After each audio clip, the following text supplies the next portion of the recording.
विद्यार्थी मित्रों, आज के इस वीडियो में हम नया टॉपिक पढ़ने वाले हैं जिसका नाम है विस्फीति।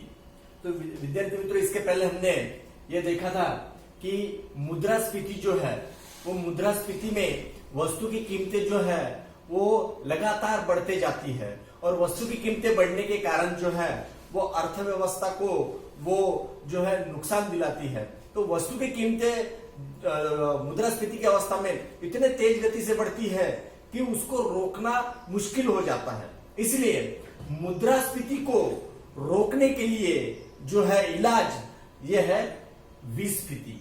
तो आज हम इस टॉपिक में विस्फीति ये पढ़ने वाले हैं। तो विस्फीति जो है ये विस्फीति मुद्रास्फीति का इलाज कहा जाती है। तो विस्फीति किसे कहेंगे, तो उसके संदर्भ में हम पहले एक परिभाषा पढ़ने वाले हैं। तो प्रोफेसर कॉलबॉर्न ने क्या बतलाया परिभाषा में कि जब आय, वस्तु की कीमत और खर्च इनमें लाभदायक ढंग से गिरावट अथवा कम करना, तब उसे विस्फीति की अवस्था कहते हैं। तो कॉलबॉर्न ने अपनी परिभाषा में क्या बतलाया कि कॉलबॉर्न ने ये बतलाया कि आय, तीन बातें बतलाई, आय, दूसरी है वस्तु की कीमत और तीसरी है खर्च। ये जो तीन जो घटक है, इन तीन घटकों में लाभदायक ढंग से हमको गिरावट करनी है। इसका मतलब कम करना है, अर्थात आय को जो है वो कम करना है, वस्तु की कीमतों को कम करना है, खर्च को कम करना है। लेकिन ये तीनों भी कम करते समय ये लाभदायक ढंग से कम करना है। इसका मतलब अर्थव्यवस्था को उसकी हानि या नुकसान ना पहुंची जाए, ये ध्यान में रखना है। तो कॉलबॉर्न ने विस्फीति की अवस्था को यही बतलाया कि जब आय, वस्तु की कीमत और खर्च इनमें लाभदायक ढंग से जब हम कम करते हैं या गिरावट आती है तो उस अवस्था को विस्फीति कहते हैं।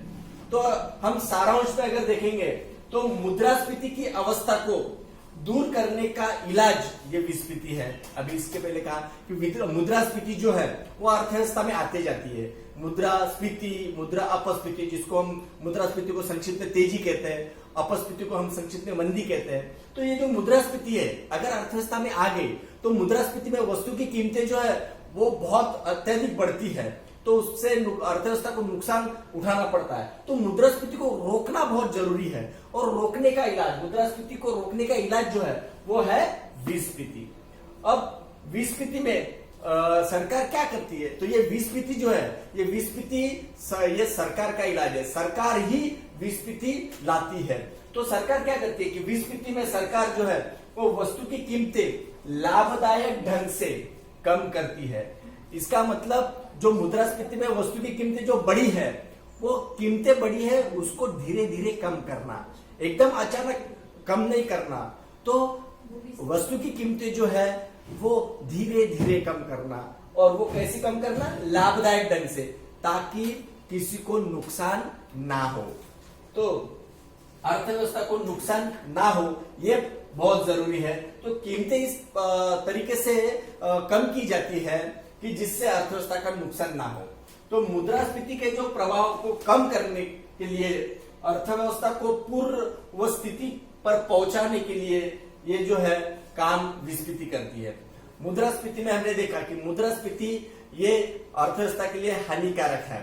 तो मुद्रास्फीति को दूर करने के लिए विस्फीति ये इलाज है। और ये मुद्रास्फीति जो वस्तु की कीमतें मुद्रास्फीति में बढ़ती है वो फिर से अपनी जगह पर लाने के लिए जो है वो सरकार जो है विस्फीति के माध्यम से करती है। अब हम विस्फीति जो है वो विस्फीति, मैंने अभी कहा कि सरकार जो है वो सरकार विस्फीति की जो है अमल करती है। तो सरकार जो है विस्फीति के अमल करने के लिए सरकार के पास कई साधन होते हैं। तो सरकार कई साधनों के माध्यम से अर्थव्यवस्था में विस्फीति की अवस्था लाती है। तो वो कौन से साधन है, तो विस्फीति की नीति का अमल करने के लिए जो सरकार के जो साधन है वो हम यहाँ पर पढ़ने वाले हैं। तो पहला सरकार का साधन है अर्थव्यवस्था से मुद्रा को कम करना। देखिए विद्यार्थी मित्रों, मुद्रास्फीति में हमने कहा कि मुद्रास्फीति में अर्थव्यवस्था में पैसा या मुद्रा बहुत बढ़ जाती है। तो ये जो बढ़ा हुआ पैसा है उसको कम करना है। तो कम करने के लिए सरकार क्या करती है, अर्थव्यवस्था से पैसा कम करती है। तो कैसे कम करेगी? तो सरकार जो है नागरिकों पर कर लगाएगी, कर के माध्यम से जो है ज्यादा कर लगाएगी तो सरकार जो जनता के पास का जो पैसा वो कर के माध्यम से सरकार के पास जाएगा, तो देश की जनता के पास पैसा कम आएगा, कम रहेगा, तो अर्थव्यवस्था में मुद्रा कम हो जाएंगी। दूसरा इलाज है सरकार जो है सार्वजनिक ऋण लेगी। सार्वजनिक ऋण लेने से देश के नागरिकों से ऋण लेने से अपने आप ही नागरिकों के पास के जो पैसा है मुद्रा वो कम हो जाएगा। तो सरकार जो है वो अर्थव्यवस्था से मुद्रा कम करती है। यह पहला साधन जो है वो विस्फीति का है। तो अर्थव्यवस्था से अगर पैसा कम हो गया तो अपने आप ही जो मुद्रास्फीति थी, जो वस्तु की कीमतें बढ़ गई थी या और जो देश में पैसा बढ़ गया था वो अपने आप ही धीरे धीरे कम होगा। तो ये पहला जो साधन है अर्थव्यवस्था से मुद्रा को कम करना, ये सरकार अपनाती है। दूसरा है बैंकों ने साख अथवा ऋण या कर्जा जो है वो कम बांटना चाहिए। तो ये जो दूसरा साधन है, तो कर्ज नीति या जो जिसको हम साख नीति कहते हैं वो देश की केंद्रीय बैंक बनाती है।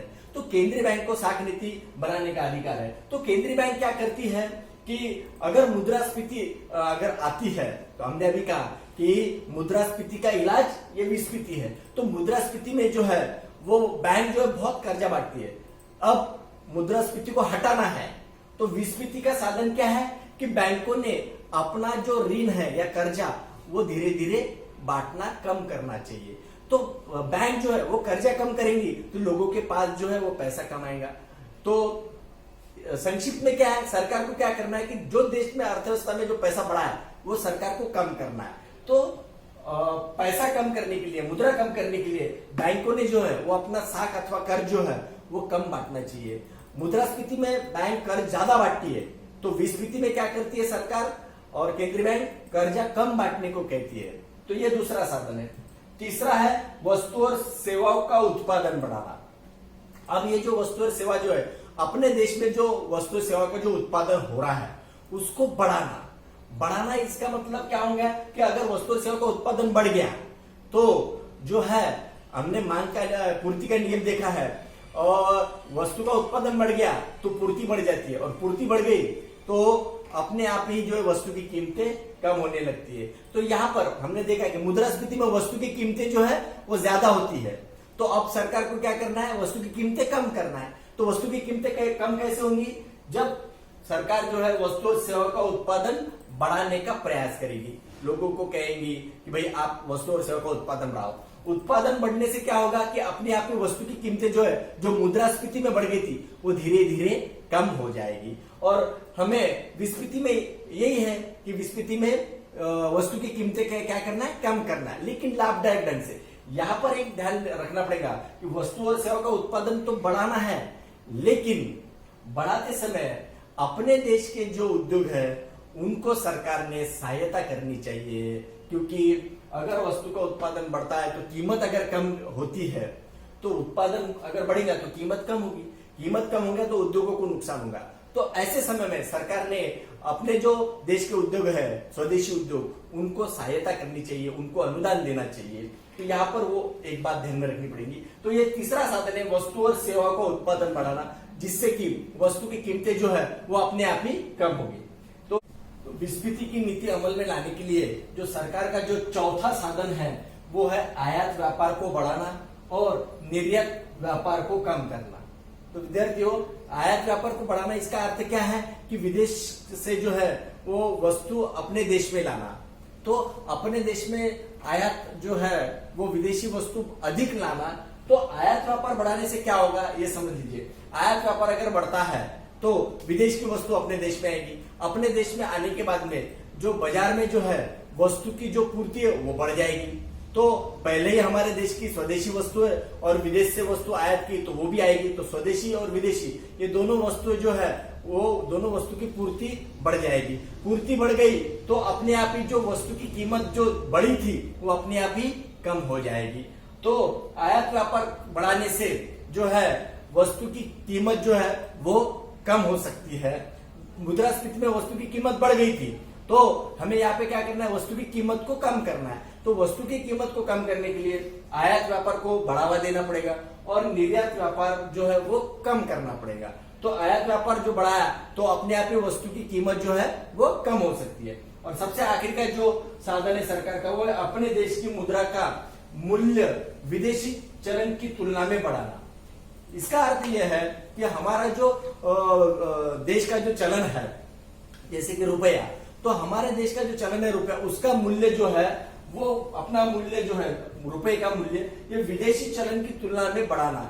इसका अर्थ यह है कि हमारा जो रुपए का मूल्य बढ़ना चाहिए विदेशी मुद्रा के तुलना में। जैसे कि उदाहरण के तौर पर हमारा भारतीय चलन रुपया है और अमेरिका का चलन डॉलर है, तो हमारा जो भारत का जो रुपया है उसका मूल्य डॉलर की तुलना में बढ़ जाना चाहिए। तो इससे होगा क्या कि हमारा अगर जो है मुद्रा का मूल्य जो है रुपए का मूल्य अगर बढ़ जाएगा तो विदेशी की जो वस्तु है वो जो है विदेशी वस्तु जो है वो अपने आप ही सस्ती हो जाएगी। सस्ती हो जाने से कीमत जो है विदेशी वस्तु की कीमत कम हो जाएगी।